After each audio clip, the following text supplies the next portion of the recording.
अस्सलामुअलैकुम रहमतुल्लाहि व बरकातुहू। My name is doctor Zainab Arup and I am physiotherapist. आज जो मेरा आपके साथ लेक्चर है वो है सूरतुल मुमिनून की आयत नंबर 62 से लेकर आयत नंबर 70 तक। आज का लेक्चर बहुत ही ज़्यादा खूबसूरत है।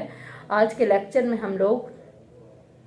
हमने पहले लेक्चर में पढ़ा था कि अल्लाह ताला जो बुरे लोग होते हैं उनको इतना दे देते हैं कि वो दुनिया में बहुत खुशहाल दिखते हैं, और आप हरगिज़ ना ये टेंशन नहीं कि वो खुशहाल है तो वो दुनिया और आखिरत में कामयाबी फलाह पा रहे हैं, बल्कि वो लोग तो भटके हुए लोग हैं। असल कामयाबी तो उनको है जिनको जो अल्लाह के दीन पर अमल करते हैं और दीन को समझते हैं और ईमान के साथ नेक अमाल करते हैं। और अगर एलीट क्लास में कोई नेक अमाल करता है तो अल्लाह ताला उनको तो अदाब नहीं देगा ना, वो तो गुड वाइब्स हैं और उनको देख के कोई इंसान अच्छा हो रहा है तो ये तो अच्छी बात है। लेकिन आज के लेक्चर में हम उन लोगों के बारे में, अब अल्लाह ताला पहले उनके बारे में दे के कह रहे हैं कि मैं उसको सब कुछ दूंगा। अब अल्लाह ताला कह रहे हैं मैं उन सबसे वो सब कुछ वापस लेके और एक सख्त अजाब दूंगा। तो स्टार्ट करते हैं। रहमतुहु व नसल्ली अला रसूलिहिल करीम, अम्मा बाद, फ़अऊज़ु बिल्लाहि मिनश शैतानिर रजीम, बिस्मिल्लाहिर रहमानिर रहीम, रब्बि इश्रह ली सदरी व यस्सिर ली अमरी वहलुल उक़दतम मिन लिसानी यफ़क़हू क़ौली, रब्बि ज़िदनी इल्मा। बिस्मिल्लाहिर रहमानिर रहीम।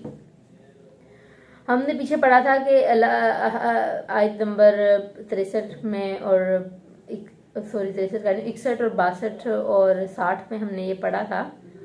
हमने पीछे पढ़ा था कि अल्लाह ताला फरमाते हैं कि जो नेक लोग होते हैं ये भलाइयों में सबकत करने वाले थे। आयत नंबर 61 में हमने ये चीज़ें पढ़ी थी कि ये भलाई में सबकत करने वाले होते हैं, ये भलाई में जल्दी करने वाले होते हैं। मतलब हमने सहाबा कराम के रवैया के बारे में पढ़ा था, कैसे ये लोग एक दूसरे से अपने अपने घर का सारा माल उठा लाते थे कि हाँ मैं ज़्यादा दे लूँ, मैं ज़्यादा दे लूँ। मतलब नेकी में मुकाबले करने चाहिए। लेकिन अब अल्लाह फरमा रहे हैं कि अल्लाह किसी नफ्स पर उसकी उतना ही उसको तकलीफ देता है जितनी वो बर्दाश्त कर सकता है। अब अल्लाह ताला अगर नेक लोगों को आजमाता है तो उसको ये नहीं कि उसको इतना ही अल्लाह ताला तकलीफ देंगे कि वो दीन से भाग देंगे, नहीं। अल्लाह ताला तो उसके ईमान को और मजबूत कर देता है। जब वो अपने नेक अमाल पे पुख्ता रहता है तो अल्लाह ताला उसके दीन को और भी खूबसूरत कर देता है, अल्लाह ताला उसके ईमान को और भी खूबसूरत कर देता है।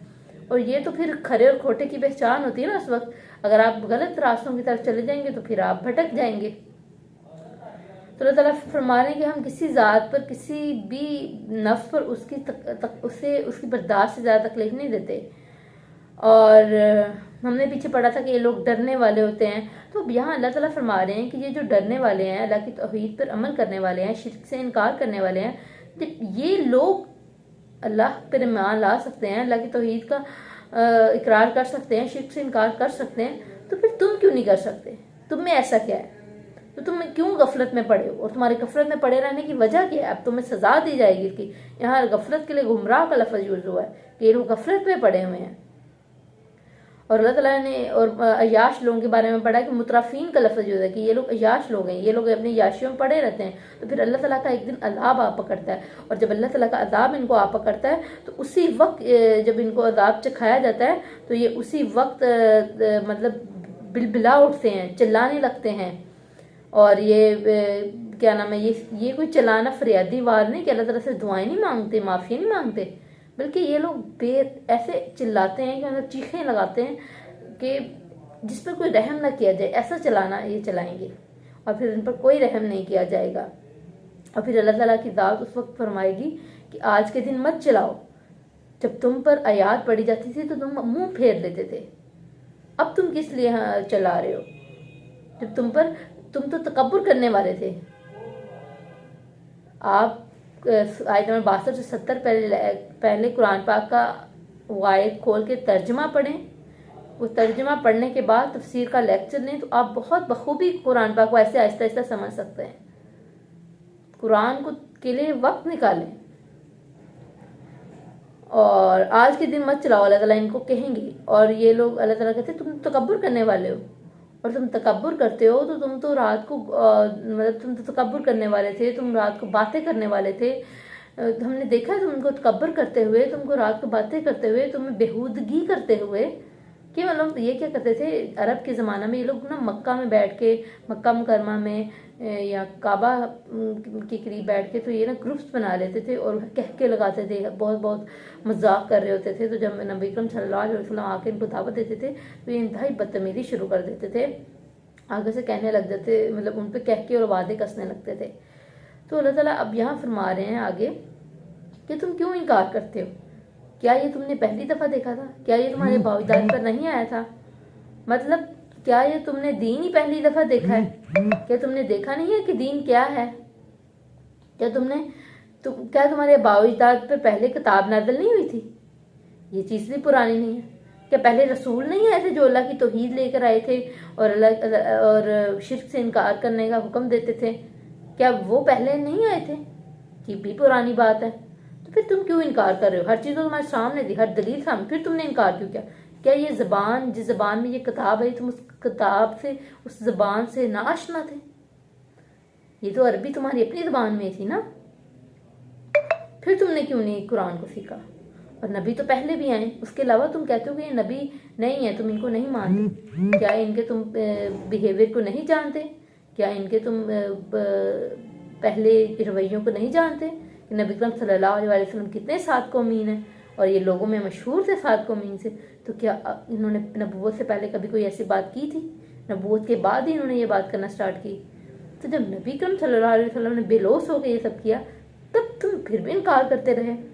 और फिर ये लोग नबी अकरम सल्लल्लाहु अलैहि वसल्लम को जुनूनी कहते हैं। तो फिर अल्लाह ताला फरमाती, क्या तुमने जुनूनी नहीं देखे?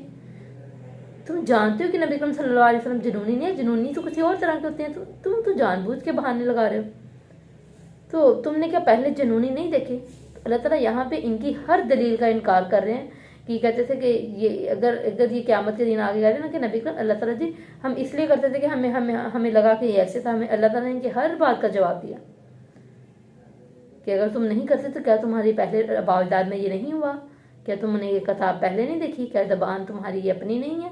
क्या तुम इस ज़बान बहुत मुश्किल है जो तुम समझ ही नहीं सक रहे? क्या तुम इस आदमी को, तुम इसकी सदाकत को नहीं जानते थे? क्या तुम इसको जुनूनी जुनूनी कहने लग गए हो? क्या ये जुनूनी लगता है तुम्हें? पता नहीं है जुनूनी क्या होता है? तो अल्लाह ताला इनकी हर दलील को मुंह तोड़ जवाब दे रहे हैं कि अगर तुम कुरान पाक में, अल्लाह ताला ने ये उस वक्त के लिए भी कुरान पाक में हर लेसन है और इस वक्त के लिए भी हर बात में लेसन है।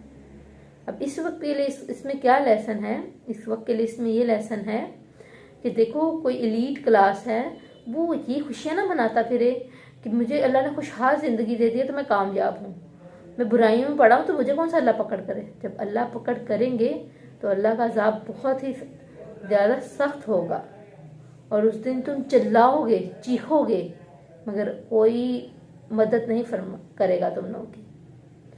अल्लाह ताला हम सब पे रहमत करें, उस बुरे वक्त से बचाए, अज़ाब के नाम से भी बचाए। अज़ाब एक बहुत ही ख़तरनाक दिन का इशारा है।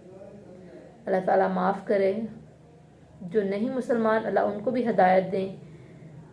आगे हमारे रब की मर्ज़ी है कि जो लोग दीन की तरफ आना ही नहीं चाहते तो अल्लाह ताला उनके दिलों को मोहर लगा देते हैं, वो कुरान समझ ही नहीं सकेंगे। खुदारा एक आंसू तौबा का अल्लाह के आगे बहाएं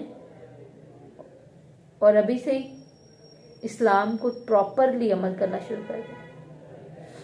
जज़ाकल्लाह।